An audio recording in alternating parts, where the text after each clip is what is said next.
Okay, this is passage 7, and it looks like we've got a couple of tables. One table looks pretty involved. This table here, this has just got 4 different mediums in K. This has got a little diagram. I'm just going to read the first few sentences because none of it looks I can understand it at all. Identical spheres X and Y had electrical charge, and the spheres are here and here. Electrical charges Qx and Qy respectively throughout each of 13 trials. So 13 trials are down here. There's the trials there. The spheres remained fastened to the horizontal floor of a vessel, a distance of d apart, with x due east of y. Okay, well that didn't make much clearer, so let me just bash on with the questions then. And again, I don't really understand it, and if you don't understand it, do not panic. 9 times out of 10, even the most difficult question you'll be able to work out, even if you don't really understand what's going on. So let's go on with the questions. 36, based on table 1.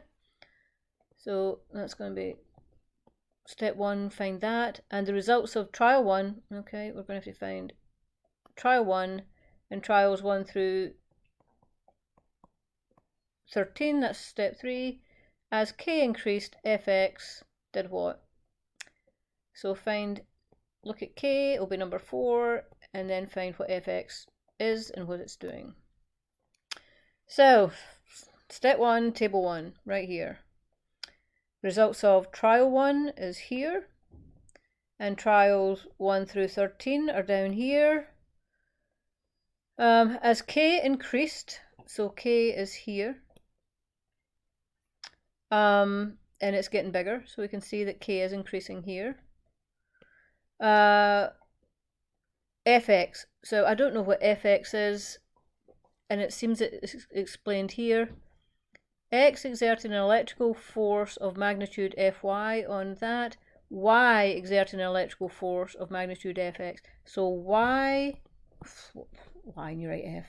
Y on X equals Fx.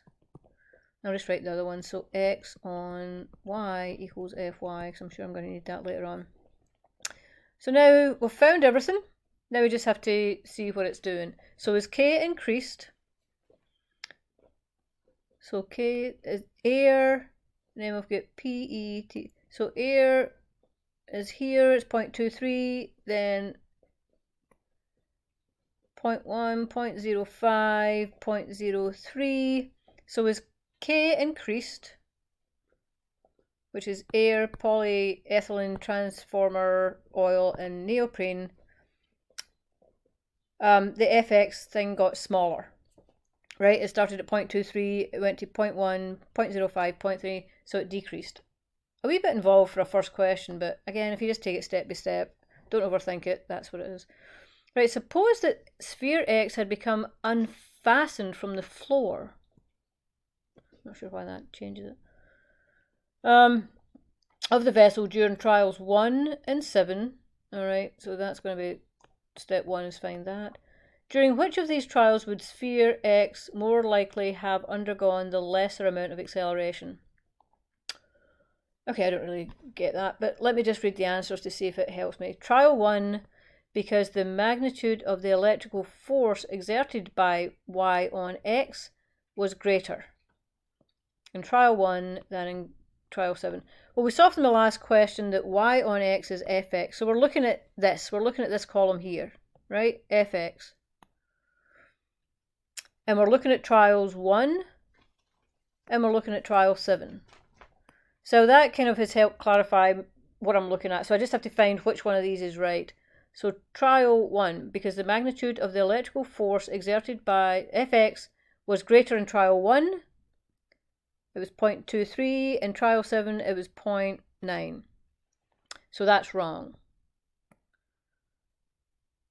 What's B? Trial 1, because Fx was less in trial 1 than in trial 7, and that's true. So that one stays.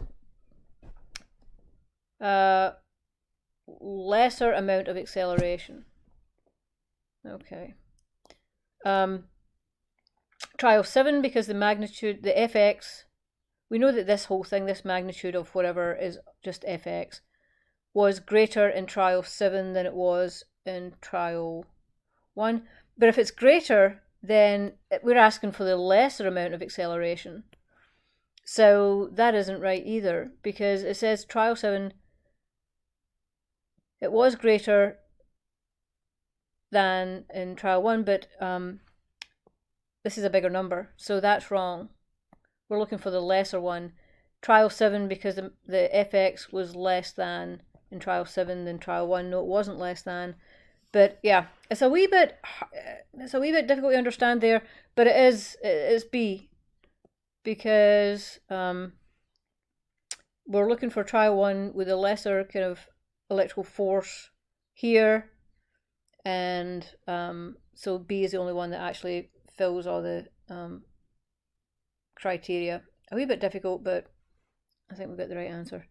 38. In which of the 13 trials, how did the magnitude of the electrical force exerted on sphere X, by sphere X on Y, so X on Y we said is Fy, compared to the magnitude of the force exerted by, so we're basically in the 13 trials, how did Fx,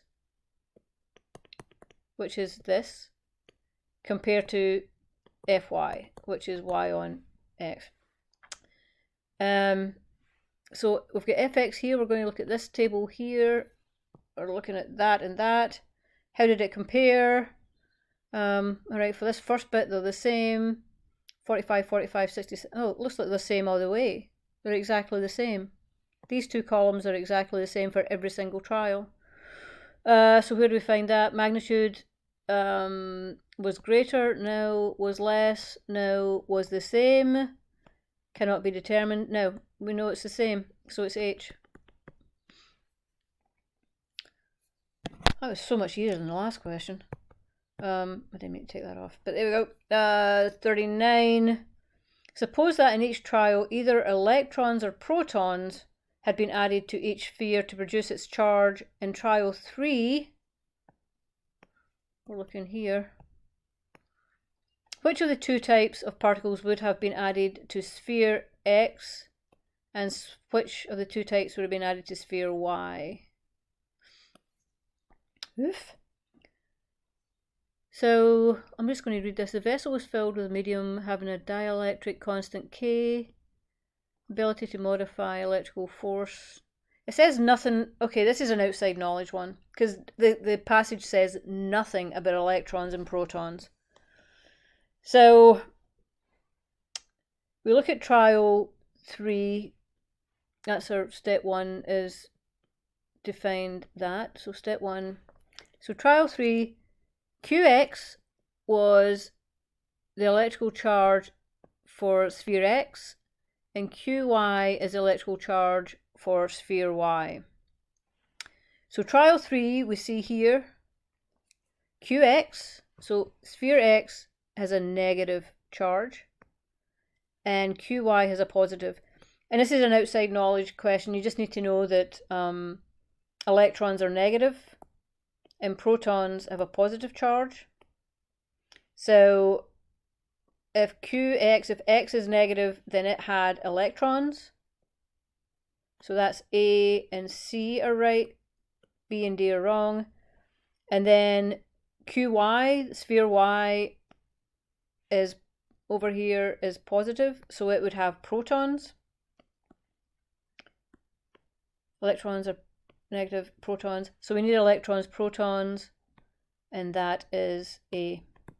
Again, a wee bit tricky if you don't remember your chemistry, but yeah, it's an outside knowledge question. Right, oh, lordy. Here we go. Question 40. In trial 9, so that'll be the first thing, find trial 9. The electrical force exerted by Y on X, remember that's Fx. And the electrical force exerted by X on Y, that's Fy, were exerted in which directions? In trial 9, right, the electrical thing are both positive.